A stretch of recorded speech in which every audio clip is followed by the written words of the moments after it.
საყოველთაო ჯანდაცვის პროგრამის მიმდინარეობა, განხორციელებული და დაგეგმილი პროექტები ჯანდაცვის მინისტრის შეხვედრა კლინიკის ხელმძღვანელებთან. სამწლიანი მუშაობის შედეგები დავით ნარმანიას შემაჯამებელი ანგარიში. საპროტესტო აქცია ათენში მოსახლეობა ეკონომიკური რეფორმების გატარებას ეწინააღმდეგება.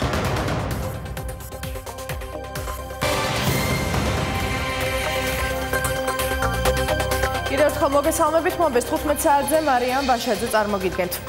საქართველოს კალათბურთის ფედერაციამ ილიას ზაუროსის ქართველი ასისტენტები კოტე ტუღუში და ირაკლი ხოშტარია ნაკრების სამწვრთნელო შტაბიდან დაითხოვა.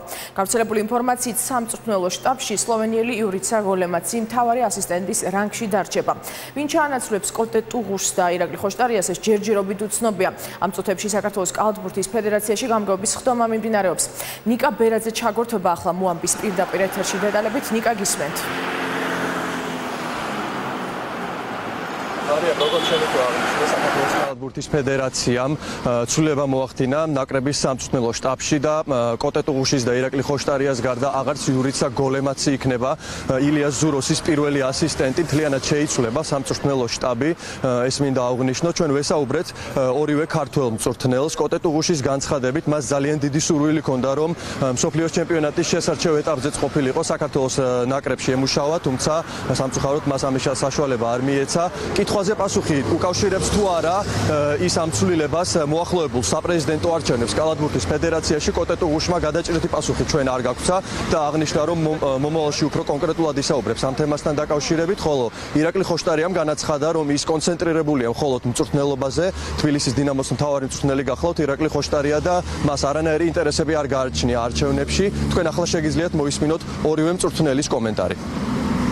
ჩემი სურვილი რა თქმა უნდა არ ყოფილა, მე მინდოდა მსოფლიო ჩემპიონატის საკვალიფიკაციო ეტაპზე მემუშავა ეროვნულ ნაკრებში, რადგან პირველად ხდება ესეთი რაღაცა, რომ საქართველოს ნაკრები მსოფლიო ჩემპიონატის საკვალიფიკაციო ეტაპზე იღებს მონაწილეობას, მაგრამ მიუხედავად ამისა, რა თქმა უნდა, მე მივიღეს გადაწყვეტილება და ჩემთვის გასაგებია ახსნათ მითხრეს ის, რომ ახალგაზრდა მწვრთნელები უნდა მოიწვიონ და მათ უნდა მიცეს შანსი, მე რა თქმა უნდა მათაც და საქართველოს ნაკრებს წარმატებას ვუსურვებ. წინასაარჩევნო პერიოდია ეხლა და რა თქმა უნდა ყველა გადაწყვეტილება უნდათ რომ რაღაცას დააკავშირონ. მე პირადად კიდევ ერთხელ ვადასტურებ, რომ შიო ხეცურიანი ნამდვილად ჩემი მეგობარია, ნამდვილად ჯერა რომ შიოს ქართული კალათბურთის ბევრის გაკეთება შეუძლია, მაგრამ ამ ეტაპზე თავ შევიკავებდი რაღაც პარალელები გავავლა. შიოს ვიცნობ, მეგობრობ, ჩვეულებრივად როგორც სხვა ძალიან ბევრ ადამიანთან მაქვს ნორმალური ურთიერთობა, თუმცა მე არანაირად არ ვარ ჩართული არჩევნებში, ვინც მიცნობს, იცის ჩემი დამოკიდებულება, ჩემი სტატუსი არის მთავარი მწვრთნელის და ვცდილობ ამ სტატუსს არ გავცდე. ყოველ შემთხვევაში დღეს ესე არის. ხვალა იქნება, არ ვიცი, ამიტომ რომ შიოსთან გარდა ურთიერთობისა, მეგობრობისა, სხვა მხრივ საქმიანი არანაირი ურთიერთობა არ მაქვს. ამ წუთებში მიმდინარეობს კალათბურთის ფედერაციაში გამგეობის ხდომა. ჩვენ ვესაუბრეთ ფედერაციის ხელმძღვანელს მიხეილ გაბრიჩიძეს და მან აღნიშნა, რომ ეს იყო უბრალოდ ჩვეულებრივი გადანაცვლება კოტე ტუღუშს, როგორც ირაკლი ხოშტარიას და ასევე იურიცა გოლემაც უბრალოდ ამოეწურათ კონტრაქტის ვადები და მათ უნდა მისცენ შესაძლებლობა ახალგაზრდა ქართულ მწვრთნელებს, რომ მიიღონ ეროვნულ გუნდში მუშაობის გამოცდილება. მან ასევე ჩვენთან საუბარში განაცხადა, რომ ილიას ზუროსი ეროვნული ნაკრების თავკაცი მალე ჩამოვა საქართველოში და კონკრეტულად უკვე ისიც გააკეთებს ამ თემასთან დაკავშირებით განცხადებას. არავის გათავისუფლება არ მოგვთარა და არც არავის დათხოვნა, ეს არის ჩვეულებრივი ციკლის დასრულების შემდეგ ხელშეკრულების ამოწურვა. ეს ორი ადამიანი ეხმარებოდა ილიას ზუროს, საკმაოდ დიდი გამოცდილება მიიღეს და ჩვენთვის თავარი რაც შეიძლება მეტმა ახალგაზრდა ქართველმა მწვრთნელმა მიიღოს საერთაშორისო დონეზე და უმაღლეს დონეზე გამოცდილება, რათა წაადგეს შემდგომში ქართულ კალათბურთს. საქართველოს ნაკრების მთავარი მწვრთნელის ასისტენტი იქნება ახალი მწვრთნელი და ასევე იქნება ერთი ან ორი ქართველი ახალგაზრდა, რომელიც იმუშავებს მაღალკვალიფიციურ სპეციალისტთან ილიას ზუროსთან. ასე რომ ჯერჯერობით უცნობია თუ ვინ ჩაანაცვლებს კოტე ტუღუშს, ირაკლი ხოშტარიას და იურიცა გოლემაც საქართველოს ეროვნული ნაკრების სამწვრთნელო შტაბში. უახლოეს დღეებში ეროვნული ნაკრების თავკაცი ილიას ზუროსი თბილისში ჩამოვა და ის უკვე თავად გააკეთებს ამის შესახებ განცხადებას. ვაგობ ნიკა ბერაძე გვერდებოდა მოამბის პირდაპირ ეთერში. საყოველთაო ჯანდაცვის პროგრამის მიმდინარეობა და მის ფარგლებში განხორციელებული და დაგეგმილი პროექტები. თემაზე ჯანდაცვის მინისტრი დღეს 100-მდე კლინიკის ხელმძღვანელებს შეხვდა. საუბარი შეეხო სამომავლო გეგმებსა და საყოველთაო ჯანდაცვის პროგრამაში გამოკვეთილ ხარვეზებს. ყურადღება გამახვილდა სელექტიური კონტრაქტირების წესზე. ნათია ქენქაძე ჩაგორთობა ახლა პირდაპირ ეთერში. ნათია, რა სიახლეებსა და ახალ სტანდარტებზე იყო საუბარი დღევანდელ შეხვედრაზე? დიახ, სამედიცინო დაწესებულებების ხელმძღვანელებს დღეს კიდევ ერთხელ მიაწოდეს ინფორმაცია იმის შესახებ, რომ ყველა კლინიკას, რომელსაც აქვს სურვილი, რომ ჩართული იყოს საყოველთაო ჯანდაცვის პროგრამაში, მოუწევს გარკვეული კრიტერიუმების დაკმაყოფილება. წესები ჯერჯერობით შემუშავებული არ არის, მასზე ახლა მიმდინარეობს მუშაობა, ის შეთანხმდება თავად სამედიცინო დაწესებულებებთან, თუმცა მას შემდეგ რაც ეს გახდება სავალდებულო, უკვე ყველა კლინიკას მოუწევს მისი გათვალისწინება, დარღვევის შემთხვევაში ისინი ჯერ მიიღებენ გაფრთხილებას, შემდეგ კი ამოვარდებიან საყოველთაო ჯანდაცვის პროგრამიდან, თუმცა ეს არ ნიშნავს ლიცენზიის გაუქმებას, ისინი ჩვეულებრივად გააგრძელებენ ფუნქციონირებას. ჯანდაცვის სამინისტროში ასევე განმარტავენ იმასაც, რომ შესაძლებელია ეს იყოს დროებითი სანქცია და მდგომარეობის გამოსწორების შემთხვევაში კლინიკებს ისევ მიეცეთ საშუალება, რომ ჩაერთონ პროგრამაში. წესები შემუშავდება როგორც ჯანდაცვის მომსახურების ხარისხის კუთხით, ასევე ადმინისტრირების მიმართულებით და სავარაუდოდ ეს სტანდარტები მზად იქნება უკვე მომავალი წლის იანვრისთვის. ცვლილებები მუდმივად მიმდინარეობს. შემიძლია გითხრათ, რომ გაგრძელდება სელექტიური კონტრაქტირების მიდგომა, რომელიც დაიწყო დედათა და ბავშვთა დაწესებულების მიმართულებით. გაგრძელდება უფრო ხარისხზე და უფრო ხარჯეფექტურობაზე ორიენტირებული მიდგომები. თუ მაგალითად სამედიცინო ადმინისტრირებაში ამ 100 მომწოდებლიდან გარკვეული მომწოდებლები იქცევიან არასამართლიანად, ეს პირობები წინასწარ შეთანხმებულია მათთანვე, თქვათ იწვევს ეჭვებს, რომ ხელოვნურად ხდება რაღაცა ფასების მიწერა, რაღაცა ინფორმაციის დამალვა, არასწორი ან არადროული მოწოდება, ასეთი გაფრთხილებების შემდეგ შესაძლებელია ასეთი სამედიცინო დაწესებულებები შეზღუდული იყვნენ საყოველთაო ჯანდაცვასთან კონტრაქტით. ის რასაც მოითხოვს თანამედროვე სტანდარტები, თანამედროვე სამედიცინო სტანდარტები და დააკმაყოფილოს კლინიკებმა, თუ რა თქმა უნდა, მათ უნდათ რომ დარჩნენ მოთამაშეებად ამ საყოველთაო დაზღვევის ხრივ. რაც შეეხება სელექტიურ კონტრაქტირებას, სელექტიური კონტრაქტირების კრიტერიუმები ძალიან მალე იქნება უკვე ჯანდაცვის ვებგვერდზე გამოქვეყნებული, ჯანდაცვის სამინისტროს ვებგვერდზე და დარწმუნებული ვარ, რომ კლინიკების აბსოლუტური უმრავლესობა მას დააკმაყოფილებს. სელექტიური კონტრაქტირების პირობები ამ დრომდე ვრცელდებოდა მხოლოდ დედათა და ბავშვთა დაწესებულებებზე და გარკვეული საპილოტე პროგრამის სახით, მათ შედარებით მაღალი კრიტერიუმები ჰქონდათ დაწესებული, თუმცა როგორც უკვე გითხარით, მომავალი წლიდან ეს სავალდებულო იქნება ყველა იმ სამედიცინო დაწესებულებისთვის, რომელსაც სურს, რომ საყოველთაო ჯანდაცვის პროგრამაში მიიღოს მონაწილეობა. მადლობთ ნათია, ნათია ქენქაძე საუბრობდა მოამბის პირდაპირ ეთერში. მოსამართლეების უვადოდ გამწესებასა და ამ საკითხზე იუსტიციის უმაღლესი საბჭოს ბოლოს ხდომაზე მოხდა დაპირისპირებას ეხმაურება იუსტიციის მინისტრი. თეატრულუკიანი ფიქრობს, რომ აუცილებელია საბჭოს წევრებს შორის კომუნიკაციის გაუმჯობესება. მისივე თქმით, მოსამართლეების დანიშვნის საკითხი მთავრობას არ ეხება და ეს მართლმსაჯულების საქმეა. რამდენიმე კვირიანი პაუზის შემდეგ მოსამართლეების უვადოდ გამწესებას უზენაეს სასამართლოს თავმჯდომარემ გუშინ მოაწერა ხელი. ამას კი წინ უსწრებდა უზენაეს სასამართლოში საბჭოს წევრებთან და კანდიდატების ნაწილთან დახურული შეხვედრა. პარალელურად გავრცელდა ინფორმაცია, რომ გვენეტაძე თანამდებობის დატოვებას აპირებდა, თუმცა დღევანდელ განცხადებაში უზენაეს სასამართლო ამბობს, რომ თავმჯდომარე ჩვეულ რეჟიმში განაგრძობს მუშაობას. სამართლიან არჩევნებში ოზურგეთსა და ხაშურში წინა საარჩევნო დარღვევებზე მიუთითებენ. მიხეილ ბენიძემ თვითმმართველობის არჩევნების მეორე ტურამდე 2 დღით ადრე წინა საარჩევნო გარემო შეაფასა. ორგანიზაციის დამკვირვებლებმა ოზურგეთში ზეწოლისა და მუხარის 4 ფაქტი გამოავლინეს, განსაკუთრებით მეტი კითხვა მათ ოზურგეთის დამოუკიდებელი კანდიდატის კონსტანტინე შარაშენიძის შტაბის წევრის გიორგი როყვას შემთხვევასთან აქვთ. ბენიძის თქმით, ამავე ოლქში ამ მრჩეველთა მოსყიდვის ერთი ფაქტი დაფიქსირდა. დარღვევები დააფიქსირეს ხაშურშიც, დამოუკიდებელი კანდიდატის რამაზ ნოზაძის შტაბში საუბრობენ, რომ ერთ-ერთ პირს მართველი გუნდის კანდიდატის სასარგებლოდ მუშაობა აიძულეს, წინააღმდეგ შემთხვევაში კი სამსახურიდან გათავისუფლებით დაემუქნენ. ყველა ეს ფაქტი ორგანიზაციის თქმით ქართული ოცნების სასარგებლოდ დაფიქსირდა, რასაც ორგანიზაციაში მაღალი კონკურენციით ხსნიან. ამ ტენდენციების გათვალისწინებით სამართლიანი არჩევნები ყველა ჩართულ მხარეს წინა საარჩევნოდ სიმშვიდის შენარჩუნებისკენ მოუწოდებს.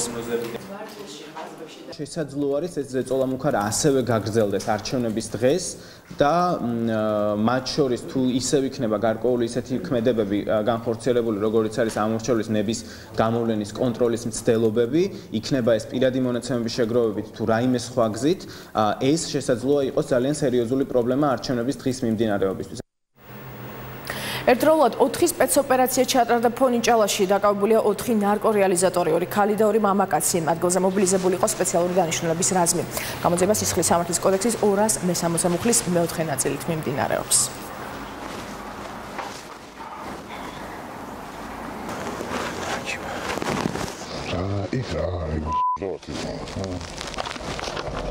ესეც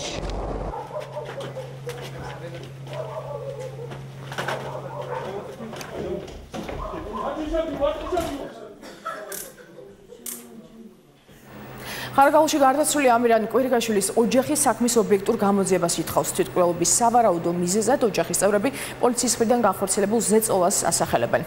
გარდაცვლილის დის თქმით 28 წლის ახალგაზრდამ თვითმკვლელობაზე საუბარი პოლიციის განყოფილებაში 3 საათიანი დაკითხვის შემდეგ დაიწყო. ამ წუთებში გარდაცვლილის ოჯახში სახალხო დამცველის აპარატის თანამშრომლები იმყოფებიან და ინფორმაციას მომხდარის შესახებ ოჯახის წევრებისგან იღებენ. სახალხო დამცველები არიან ამჟამად მოსული, ასევე თბილისიდან ჩამოვლიან ადვოკატები და დაიწყოს გამოძიება და გამოიძიონ რა მოხდა, როგორ მოხდა და რა იყო მიზეზი ამ ბიჭის თვითმკვლელობამდე მიყვანა. ამერიკის შეერთებული შტატების მოქალაქე საქართველოს პარლამენტის წინააღმდეგ საკონსტიტუციო სასამართლომ სარჩელის არსებითი განხილვა დაიწყო. მოსარჩელე არაკონსტიტუციურად ცნობას ითხოვს ეროვნული ბანკის შესახებ ორგანული კანონის 68-ვე მუხლის იმ ნაწილის, რომლის მიხედვითაც ეროვნული ბანკის მიერ მიღებული ადმინისტრაციული აქტი ძალაშია იმ შემთხვევაშიც, როდესაც მას საერთო სასამართლოებში ასაჩივრებენ და მიმდინარეობს საქმის განხილვა. ეროვნული ბანკის პოზიციით მოქმედი რეგულაცია საერთაშორისო სტანდარტია. საქმეს საკონსტიტუციო სასამართლოს პლენუმი განიხილავს.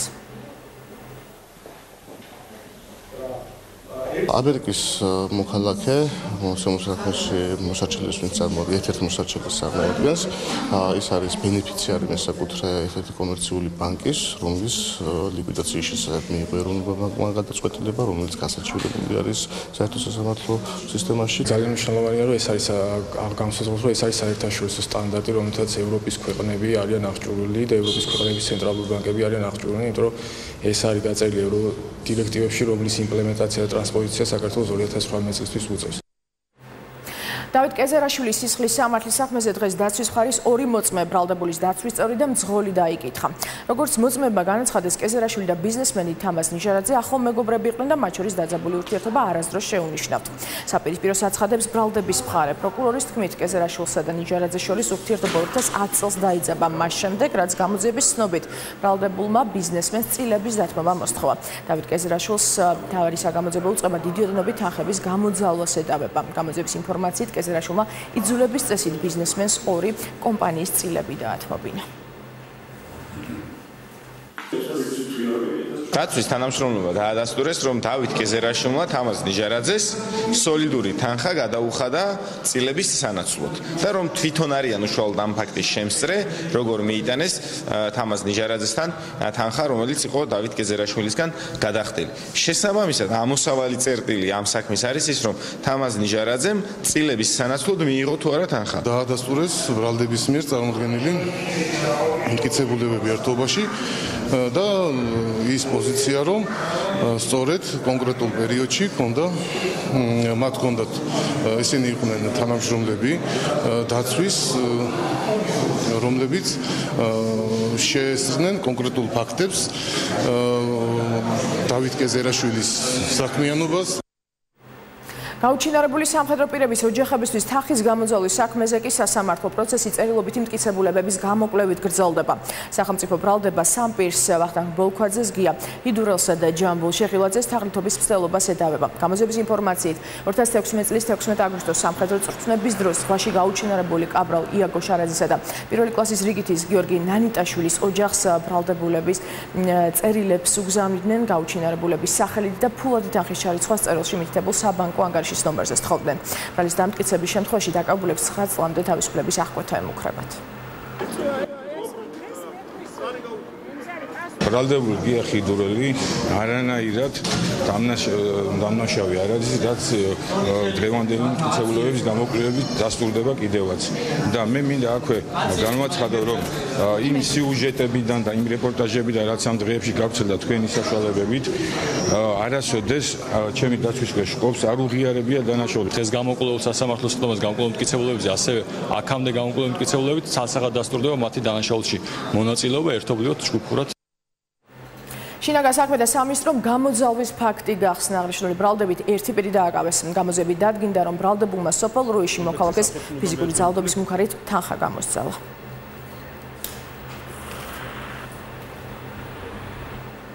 ევროპული საქართველოს პოლისაბჭოს ხდომას მართავს. ხდომა გაფართოებულ ფორმატში ამ წუთებში მიმდინარეობს. შეხვედრას ესწრებიან როგორც პარტიის ლიდერები, ისე რეგიონული წარმომადგენლები. განცხადებები გაკეთდა ხდომის დაწყებამდე, როგორც ისინი ამბობენ, შეხვედრაზე არჩევნების შედეგებში აჯამებენ და სამომავლო გეგმებზე იმშელებენ, მათ შორის საპრეზიდენტო არჩევნების საკითხზე. ადგილობრივ მუნიციპალიტეტებში ჩვენს ახლად არჩეულ დეპუტატებთან ერთად დავსახოთ გეგმები ყველა იმ საკითხთან დაკავშირებით, რაც არის მნიშვნელოვანი მოსახლეობისთვის და მათ შორის პენსიების ზრდა, მათ შორის გადასახადების შემცირება. დაახლოებით 20-25 რაიონში ჩვენ გვეყოლება ფრაქცია. ბუნებრივია ჩვენ არჩევნების შედეგით ხმაყოფილი არა ვართ, მაგრამ არჩევნები იყო ჩვენი პარტიისთვის პირველი გამოცდა და ამ კუთხით პარტიამ გამოცდა ამორჩევლის წინაშე ჩააბარა. თურქეთის საგანგებო და სრულუფლებიანი ელჩი საქართველოში ფატმა სერენ იაზგანი იქნება. მის შესახებ ინფორმაცია პირველ არხს თურქეთის ელჩოში დაუდასტურეს. ფატმა სერენ იაზგანი თურქეთის საგარეო საქმეთა სამინისტროს უსაფრთხოებისა და ანალიტიკური დეპარტამენტის გენერალური დირექტორის მოადგილის პოსტს იკავებდა. ის საქართველოში ზექი ლევენტ გუმროჩკუს შეცვლის, რომელსაც უფლებამოსილების ვადა ეწურება და საქართველოს 16 ნოემბერს დატოვებს. ფატმა სერენ იაზგანი თურქეთის ელჩის თანამდებობაზე 3 წლიანი ვადით დაინიშნება. თურქეთის რესპუბლიკის ელჩი ზექი ლევენტ გურუმჩუ საქართველოში 4 წლიანი დიპლომატიური სამსახურის დასასრულს შინაგან საქმეთა სამინისტროს გამოსამშვიდობებელი ვიზიტით ეწვია. თურქეთის ელჩს შინაგან საქმეთა მინისტრი შეხვდა. შეხვედრაზე გიორგი მღებრიშვილმა განსაკუთრებული მადლიერება გამოხატა ტყის ხანძრებთან ბრძოლის დროს თურქეთის რესპუბლიკის მთავრობის მიერ გაწეული დახმარებისთვის. თავის მხრივ ზექი ლევენტ გურუმჩუგ მაღალი შეფასება მისცა იმ მჭიდრო და ნაყოფიერ ურთიერთობებს, რომელიც საქართველოსა და თურქეთის სამართალდამცავ სტრუქტურებს შორის არსებობს. სურსათის ეროვნული სააგენტოს თბილისის საქალაქო სამსახურის ინსპექტორები დედაქალაქში არსებულ აგრარულ ბაზრებს ამოწმებენ. განსაკუთრებული აქცენტი კეთდება ხორცისა და რძის პროდუქტების სექციებზე, მოწმდება სანიტარულ-ჰიგიენური ნორმები, სურსათის შენახვისა და რეალიზაციის პირობები, ტემპერატურული რეჟიმი და ეტიკეტირება. ამჯერად გამოვლენილი დარღვევების გამო დაჯარიმდა 4 ბიზნეს ოპერატორი, რომელთაგანაც 2-ს საწარმოო პროცესი შეუჩერდა და 1000 ლარით დაჯარიმდა. გამოიკვეთა რამოდენიმე შეუსაბამობა, ძირითადად არის ეტიკეტირების წესის დარღვევა და სანიტარულ-ჰიგიენური ნორმების დარღვევა. ბიზნეს ოპერატორებს ჩვენ მივეცით რეკომენდაციები გამოსწორებისთვის. ბორჯომში 8 დევნილ ოჯახს ბინები გადასცეს სახალმოსახლეობა მათ განსახლების და ტოლუთა მინისტრის პირველმა მოადგილემ და ბორჯომის მაჟორიტარმა დეპუტატმა გედევან ფოფხაძემ მიულოცეს. დევნილი ოჯახები წლების განმავლობაში ბორჯომში ლევან სამხარაულის ექსპერტიზის ეროვნული ბიუროს დასკვნის თანახმად გრევად ობიექტში ცხოვრობდნენ. დევნილთა და განსახლების სამინისტრომ ყოფილი სანატორიუმის შენობის დახურვის გადაწყვეტილება მიიღო და იქ ცხოვრებ 55 ოჯახს ბინები გადასცა. დარჩენილ 8 ოჯახზე კი დამატებითი მოკვლევის სამუშაოები მიმდინარეობდა, რის შემდეგაც მათ საცხოვრებელი ფართები ბორჯომში ვაშლოვანის ქუჩაზე სამინისტროს მიერ რეაბილიტირებულ შენობაში მიიღეს.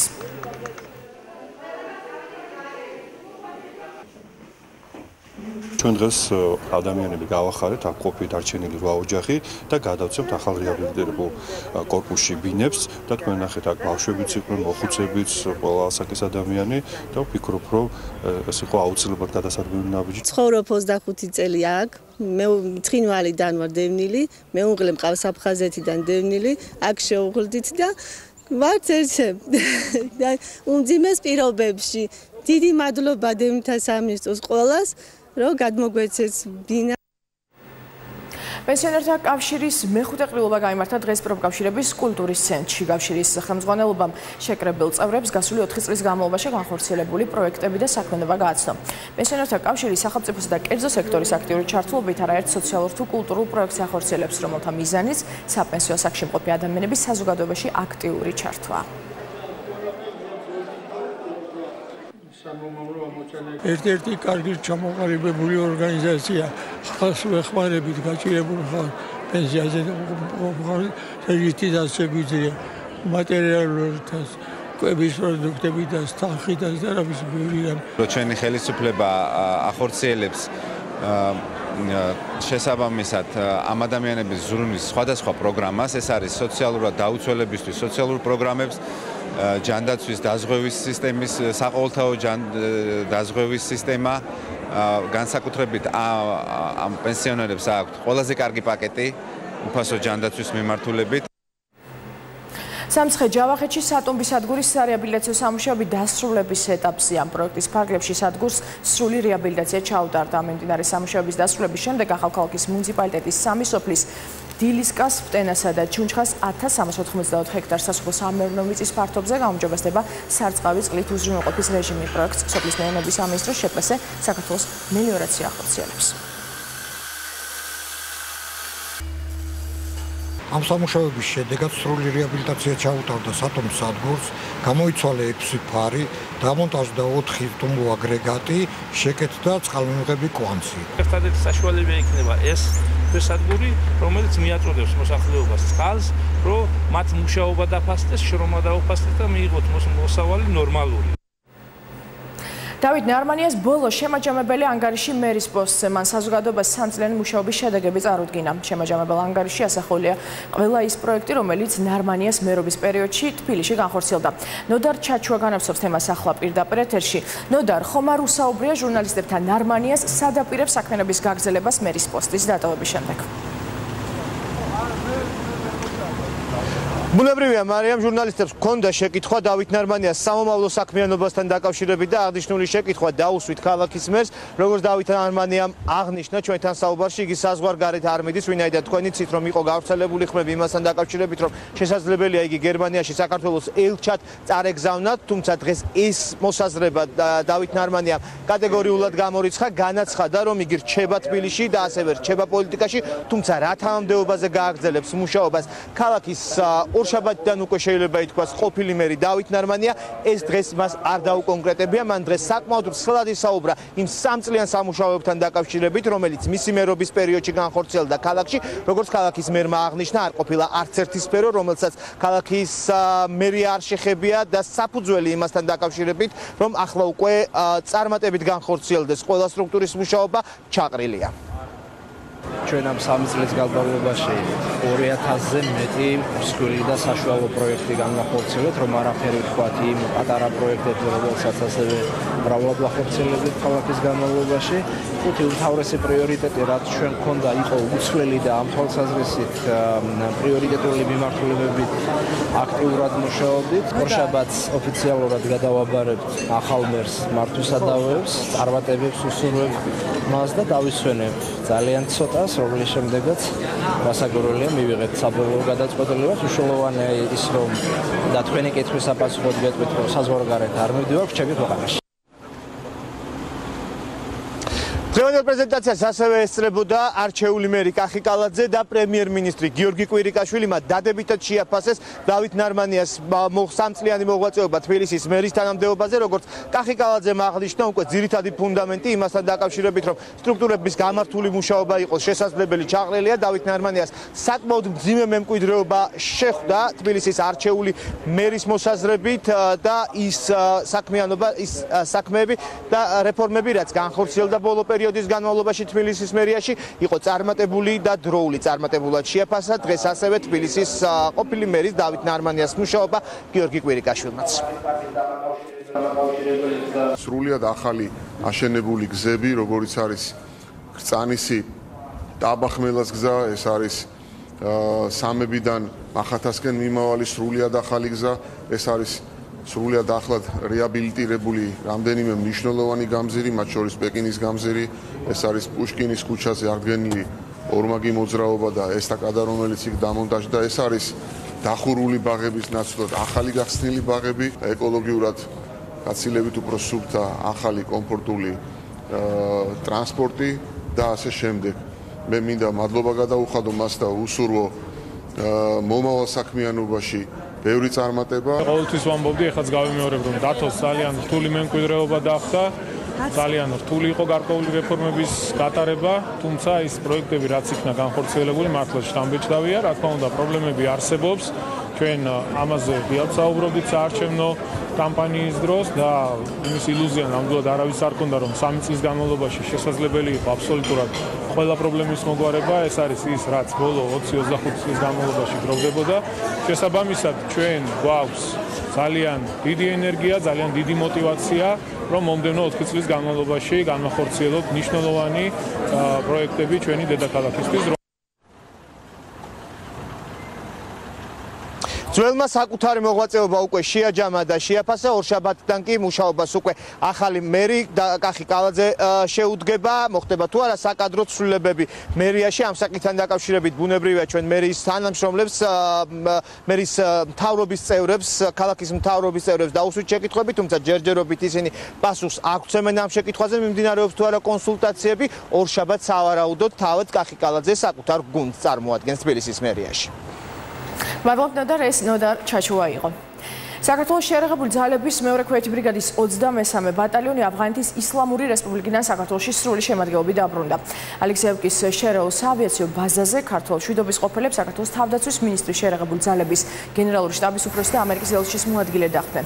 ბატალიონმა მტკიცე მხარდაჭერის მისია 7 თვის განმავლობაში ბაგრამის საავიაციო ბაზაზე ამერიკის საზღვაო ქვეითთა კორპუსის ქართულ სამეკავშირეო ჯგუფთან ერთად შეასრულა. 23-მე ბატალიონი ავღანეთში მესამე ქვეითი ბრიგადის 31 ბატალიონმა როტაციით შეცვალა. როგორც ქართველს მიამაყებოდა, რომ ჩვენ ამ მისიას ვასრულებთ გამორჩეული ვაჟკაცობით, სიმამაცით და პროფესიონალიზმით. დონალდ ტრამპი და ვლადიმერ პუტინი ვიეტნამში ერთმანეთს არ შეხვდებიან. ამ ინფორმაციას სააგენტო როიტერი თეთრი სახლის პრეს-სამსახურზე დაყრდნობით ავრცელებს. ტრამპი და პუტინი ერთმანეთს ვიეტნამში აზია-წყნარი ოკეანის ეკონომიკური თანამშრომლობის სამინისტროზე უნდა შეხვედროდნენ, თუმცა თეთრი სახლის წარმომადგენელმა განაცხადა, რომ ფორმალური შეხვედრა არ შედგება. ამასთან კრემლის პრეს-სპიკერმა აღნიშნა, რომ ტრამპსა და პუტინს ვიეტნამში რამე სახის კონტაქტი მაინც ექნებათ. რუსეთის და ამერიკის შეერთებული შტატების პრეზიდენტები პირველად 2017 წლის ივლისში ჰამბურგში დიდი ოცეული სამიტის ფარგლებში შეხვდნენ ერთმანეთს.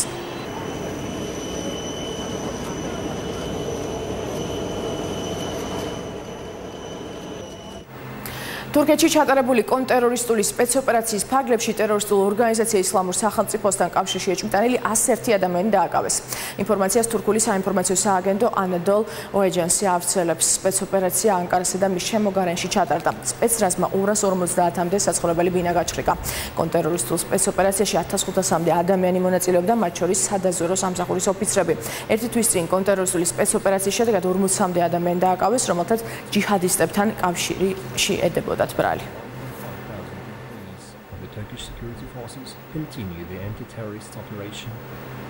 ათენში პარლამენტის შენობის წინ პროტესტის ნიშნად 1000-ზე მეტმა ადამიანმა მოიყარა თავი. აქციის მონაწილეები ეკონომიკური რეფორმების გატარებას ეწინააღმდეგებიან. ამავდროულად დემონსტრანტები მოითხოვენ პარლამენტმა საპროტესტო აქციების გამართვის შესახებ ახალი კანონპროექტის განხილვა შეაჩეროს. აღნიშნული კანონპროექტი მოქალაქეებს აქციების ნებისმიერ ადგილას გამართვის უფლებას ნაწილობრივ უზღუდავს. ეკონომიკური რეფორმების გატარება საბერძნეთის მთავრობამ იმ პროგრამის ფარგლებში დაიწყო, რომლის საფუძველზეც 2015 წელს ეკონომიკური კრიზისის ფონზე ევროკავშირმა და მსოფლიო სავალუტო ფონდმა საბერძნეთის მთავრობას დახმარების პაკეტი დაუმტკიცეს.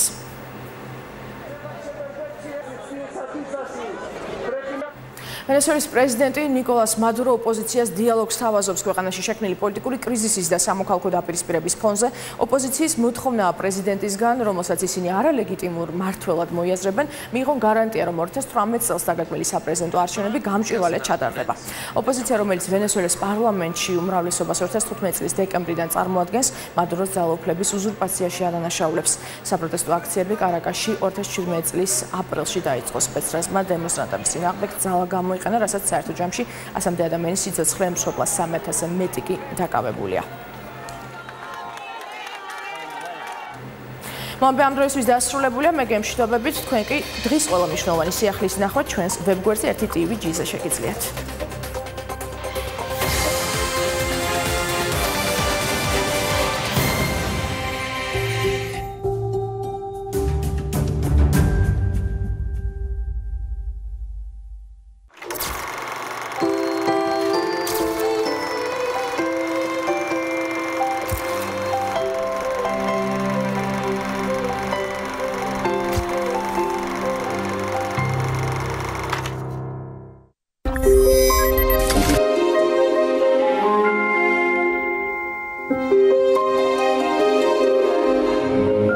მე და შენ